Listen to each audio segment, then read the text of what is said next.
தலைப்பு என்பது எங்களுக்கு புதிதல்ல. நான் எழுதிய முதல் பாட்டு பொன்மாலை பொழுது, அது ஒரு படத்துக்கு தலைப்பானது. புது கவிதைக்கு நான் எழுதிய ஒரு பாட்டு வெள்ளை புறா ஒன்று, அது ஒரு பாட்டுக்கு தலைப்பானது. என் பல்லவி பூவே பூச்சூடவா, அது அந்த படத்துக்கு தலைப்பானது. இப்போதுதான் தெரிந்து கொண்டேன், திருப்பாச்சி என்பது கூட என் பாட்டுக்குள்ளிருந்து வந்த தலைப்பு என்று.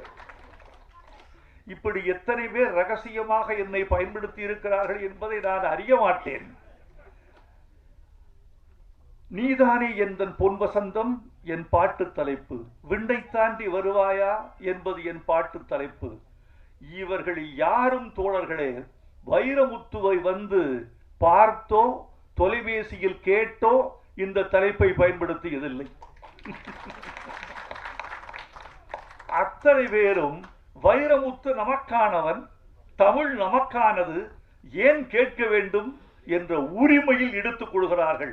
நானும் கேட்பதில்லை. நீங்கள் கேட்பதில்லையா என்று சில பேர் கேட்டார்கள். நான் ஜெயகாந்தன் பதிலை சொன்னேன். ஜெயகாந்தன் சொன்னார், புதிய வார்ப்புகள் என்பது உங்கள் படைப்பல்லவா, உங்கள் சிறுகதை தொகுதி அல்லவா, அதை பாரதி ராஜா உங்களை கேட்டு எடுத்தாரா கேட்காமல் எடுத்தாரா என்று கேட்டார். கேட்கவில்லை என்று சொன்னார். நீங்கள் கேட்கக்கூடாதா? ஜெயகாந்தன் சொன்ன பதிலைத்தான் நான் உங்களுக்கு சொல்லிக் கொள்ள வேண்டும் என்று ஆசைப்படுகிறேன். ஏன் கேட்க வேண்டும்? இல்லாதவர்கள் எடுத்துக் கொள்கிறார்கள். இது ஜெயகாந்தன் சொன்ன பதில். நான் கெஞ்சுகிறேன், உங்களை கேட்டுக்கொள்கிறேன், அன்போடு பரிந்துரைக்கிறேன், நல்ல தமிழில் தலைப்பு வையுங்கள்.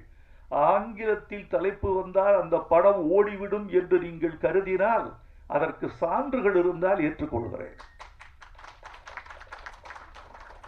தமிழில் தலைப்பு வைத்தால் படம் ஓடாது என்று நீங்கள் கருதினால் அதற்கும் சான்று தந்தால் ஏற்றுக்கொள்கிறேன்.